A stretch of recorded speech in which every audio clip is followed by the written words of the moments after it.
Europe 1. 9h30, 11h, Culture Média. Thomas Hill. Merci beaucoup d'être avec nous pour la suite de Culture Média. Héloïse Goua nous a rejoint pour parler séries dans absolument. un instant. Bonjour Salut Thomas, Héloïse. bonjour à tous. Et Sébastien Bordenave pour les BD. Bonjour tout le monde. Et alors j'ai la chance de recevoir à nouveau celle qui à jamais sera la plus belle pour aller danser. Ce soir je serai la plus belle pour aller danser. Bonjour Sylvie Vartan. Bonjour. Merci de revenir nous voir à nouveau en janvier. Vous étiez là pour nous annoncer vos derniers concerts en novembre au Dôme de Paris. Ça arrive. Qu'est-ce que vous avez fait depuis ? Vous avez bossé à fond sur le spectacle ? J'ai beaucoup pensé.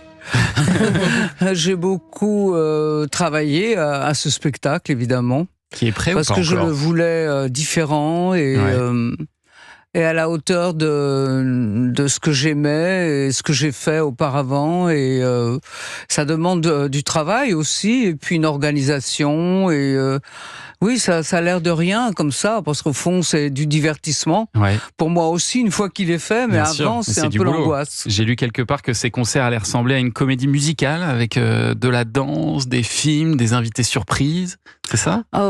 J'essaye toujours de faire des surprises parce que je n'aime pas la monotonie, la routine, et donc tous mes spectacles étaient tous différents. Peut-être bâtis sur le même principe parce qu'il y avait toujours de la danse et du chant a priori. Et des moments, tendres, des moments rythmés, tout ce que j'aime en fait, parce que quand on chante, on est à nu. En fait, on se donne aux gens qui sont là et on a un rapport tout à fait physique avec mental et c'est magnifique parce que grâce à eux, on peut garder son âme d'enfant longtemps. Et alors finalement, ce ne seront pas vos 3 derniers concerts en novembre, Sylvie, au Dôme de Paris, parce que vous avez annoncé 3 concerts supplémentaires, 24, 25, 26 janvier au Palais des Congrès. Mais oui, il fallait bien. Parce qu'au fond, on a été complet très vite au Palais des Sports. Et c'était très frustrant parce que même des amis ne pouvaient pas venir. Oui, il y avait beaucoup de gens déçus de ne pas avoir de place pour le Dôme de Paris. Ouais. Alors donc... vous étiez obligé. Et le Palais des Congrès, c'est symbolique pour vous. En plus, ça veut dire quelque chose quand même. En même temps, j'ai commencé mes grands spectacles, je les ai faits au Palais des Congrès. Ouais. Et c'était une sorte de schéma que j'ai suivi pendant 30 ans quand même. Tous les 2 ans, je faisais un Palais des Congrès, ou presque. C'est ça. Et avec, comme je disais, un vrai spectacle, avec beaucoup de diversité et de bonheur. Et là, ça faisait longtemps que je n'avais pas abordé ce style-là, puisque le dernier était très minimaliste, à vrai dire. Je le voulais comme ça, show, là, ça va être en opposition avec tout ce que j'avais fait au préalable. C'était 3 musiciens, c'était des chansons beaucoup plus pas sérieuses, mais disons tendres. Voilà. Et donc j'étais ravie de le faire dans un théâtre, dans un endroit plus petit. Et là, quand même, on va recommencer pour la dernière fois. Et votre carrière sur scène, Sylvie Vartan, elle commence le 12 décembre 1961. C'était à l'Olympia. Mon petit chat, mon petit chat, mon petit chat, j'aime ta façon de faire ça. Pourquoi ? Dis-moi pourquoi. Mon petit chat, j'aime la façon dont tu me regardes. Quand sur moi tes yeux s'attardent, j'aime ta façon de faire ça. J'aime ta façon de faire ça avec Francky Jordan. C'était en première partie de Gilbert Bécaud. Vous aviez un trac fou, je crois. Mais non, non, c'est maintenant que j'ai un trac fou. Ça n'a aucune raison d'être, en fait. Parce que Gilbert Bécaud, c'était énorme. Oui, énorme, mais moi j'étais ravie de partir en tournée. Ah oui. Je venais de découvrir la scène et c'était magique. Gilbert Bécaud était une énorme vedette. Il était, je l'écoutais beaucoup. J'écoutais ses chansons et on a fait une grande tournée. Il était charmant et ça a été mon baptême. Scénique, si je peux dire. Vous aviez vraiment. 17 ans à l'époque, aucun plan vraiment de carrière. En fait, vous vouliez plutôt faire l'actrice, je crois, à ce moment-là. Vous pensiez encore à une carrière d'actrice, non ? Oui, au départ, depuis mon enfance, en fait. C'était quelque chose qui me tenait vraiment à cœur. Et en fait, je pensais... Quand j'ai découvert ce qu'était justement jouer, le fait de jouer, d'interpréter quelqu'un d'autre, c'était fascinant pour moi. Et je me suis dit, mais c'est ça la vie, c'est ça. Et on peut être multiple, on peut vivre toutes sortes de personnages. Et je pensais que c'était vraiment le plaisir de jouer, c'était ça. Mais en fait, je l'ai transformé au fur et à mesure avec la chanson. C'est ça. J'ai été amenée à faire des spectacles. Et je les ai justement fait d'une manière assez théâtrale, justement pour rejoindre le fait que j'aimais jouer. Et le métier de chanteuse, finalement, ça a plutôt pas mal marché pour vous en 60 ans de carrière. J'avoue, je n'ai pas à me plaindre. Vous avez vendu plus de 10 millions de tickets de concert dans le monde, Sylvie Vartan, c'est absolument colossal. Et quelques-uns de plus, donc, pour ce grand spectacle, Je tire ma révérence, ce sont vos ultimes concerts, les 8, 9, 10 novembre au Dôme de Paris, ça c'est complet. Et puis les nouveaux qui viennent d'être annoncés, 24, 25 et 26 janvier au Palais des Congrès. On continue à en parler et surtout à évoquer quelques-uns de vos grands souvenirs de scène, Sylvie Vartan, dans un instant. À tout de suite. Europe 1. Vous écoutez Culture Média sur Europe 1, 9h30, 11h avec Thomas Hill et votre invité ce matin. Thomas, vous recevez Sylvie Vartan. C'est le premier train qui vous fera danser, ouais. Allez danser le coup de locomotion. Invitez des copains qui savent bien twister, ouais. Allez danser le coup de locomotion. Vous allez pas devant. Là, on est en 1962. Vous chantez le Locomotion en français, titre qui a été numéro 1 en France, tout en étant la même année numéro 1 aussi aux États-Unis, chanté en anglais par Lita Leva. Voilà, ouais, c'est ça. Ouais. Et à cette époque, vous faites partie d'une tournée de 33 dates, Sylvie Vartan, en France, en Belgique. Ça s'appelait le Gala des Étoiles de Salut les copains. Oh oui, mon Dieu, que de beaux souvenirs. Hein. L'émission d'Europe numéro 1. Vous étiez aux côtés de Richard Anthony. Et je crois que vous avez même découvert un peu la France grâce à ça, finalement. Ah oui, c'était extraordinaire.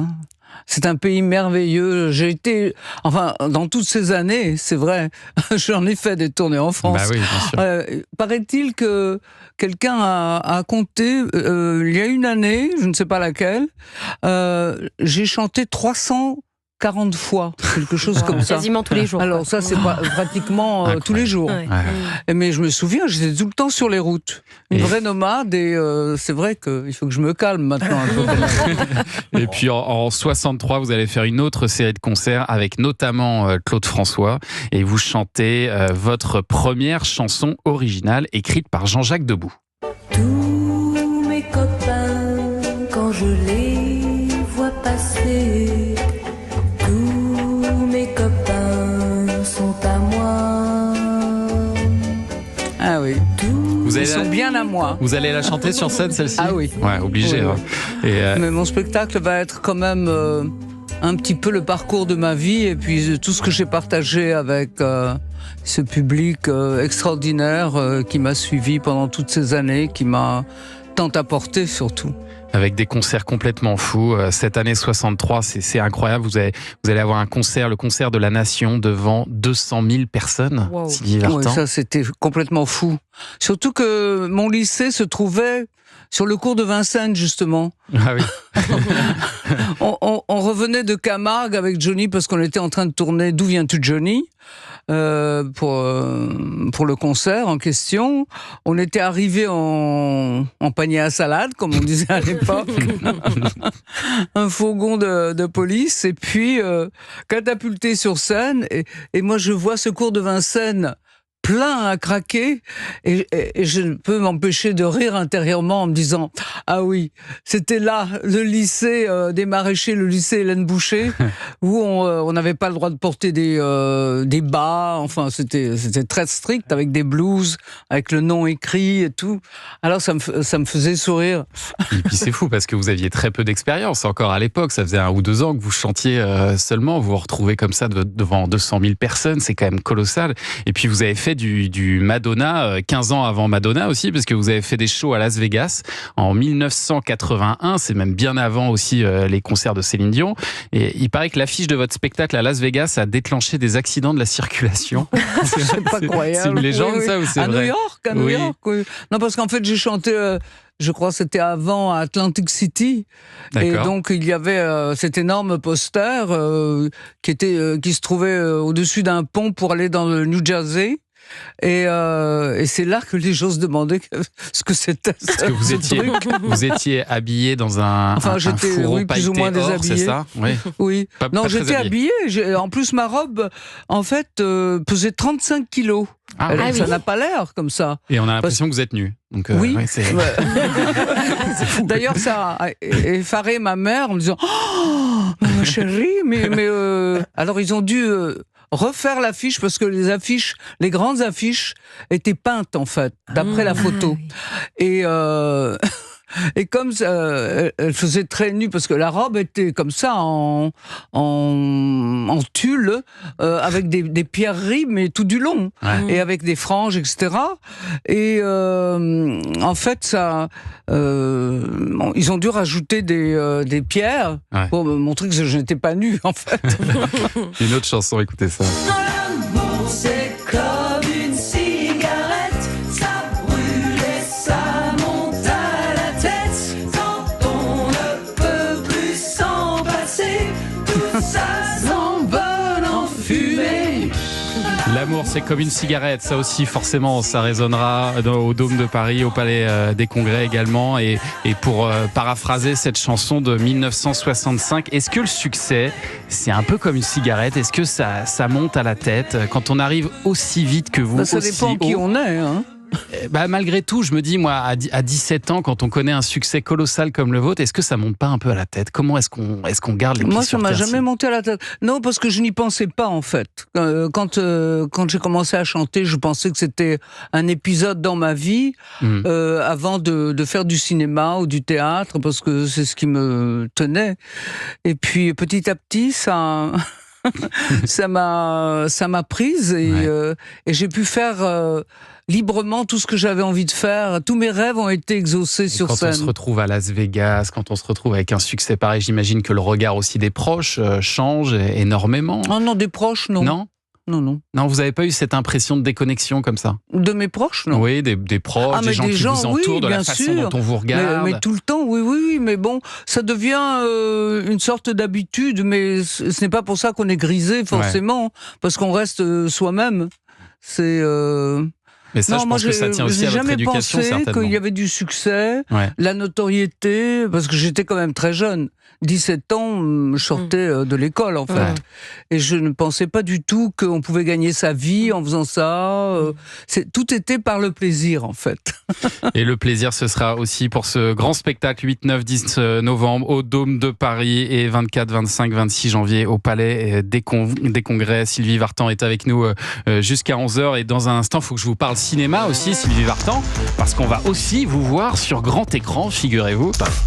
Vous écoutez Culture Média sur Europe 1 jusqu'à 11h avec Thomas Hill et votre invité Sylvie Vartan. On parle de ses concerts les 8, 9, 10 novembre au Dôme de Paris, 24, 25, 26 janvier au Palais des Congrès, tournée d'adieu. Mais le 7 novembre paraîtra un très beau livre, Ma vie de scène en scène, de l'Olympia 61 au Palais des Congrès 2025 aux éditions Grund. Voilà pour les fans, c'est le 7 novembre. Et puis alors il y a un film qui est très attendu, l'adaptation du livre Ma mère, Dieu et Sylvie Vartan de Roland Pérez. Roland Pérez, à qui j'ai demandé de vous faire un petit message, Sylvie Vartan. Écoutez. Coucou Sylvie, je voulais encore te remercier une fois de plus pour le rôle incroyable, essentiel que tu as joué dans ma vie, dans la vie de ce petit garçon qui ne pouvait pas marcher, qui est aujourd'hui porté à l'écran. Tu as joué ton propre rôle, ce n'est pas évident de jouer son propre rôle et tu es tout simplement, tout bonnement fantastique. Merci du fond du cœur, ma Sylvie. Fantastique dans ce rôle, visiblement. Vous jouez votre propre rôle, Sylvie, aux côtés de Leila Bekti et Jonathan Cohen. Comment ça s'est passé le tournage ? Écoutez, en fait, je jouais mon propre rôle, puisque j'arrivais à la fin du film, plus ou moins, et je découvrais l'histoire, etc. Donc, c'était pas tellement un rôle de composition, au fond. C'était moi-même, c'était très curieux d'ailleurs, mais je pense que ce serait un très joli film, parce que déjà le livre était un immense succès, et il était tellement bien écrit, avec beaucoup d'humour, et en même temps une histoire tellement bouleversante, la lutte de cette maman folle de son enfant qui le sauve quelque part. Bon, et donc c'était magnifique, et je pense que Leila Bekti et Jonathan Cohen, tous les lui, il interprète Roland, le rôle de Roland, adulte. Ça va être un très joli film, un très beau moment et très positif en fait, avec une histoire au départ qui est un drame dans la vie d'une famille. Et puis donc je suis très heureuse d'en faire partie. Ce sera pour mars. J'ai été très touchée d'apprendre cette histoire d'ailleurs. Et j'ai revalorisé ce que je faisais en fait en tant que chanteuse en me disant mais au fond, ça sert. C'est utile, évidemment, de donner du bonheur aux gens. Non seulement ça sert à ma vie, parce que c'est vrai que la scène et le public, au cours de toutes ces années, on arrive à se rendre compte à quel point ils vous enrichissent, à quel point on change à son contact, comment les moments de difficulté, les drames qu'on peut ressentir dans sa vie s'effacent. On arrive sur scène, on n'a plus mal nulle part, on a les gens devant soi, et bon, on est soi-même. La joie est là. Et c'est magnifique. Ma mère, Dieu et Sylvie Vartan, ce sera pour mars 2025.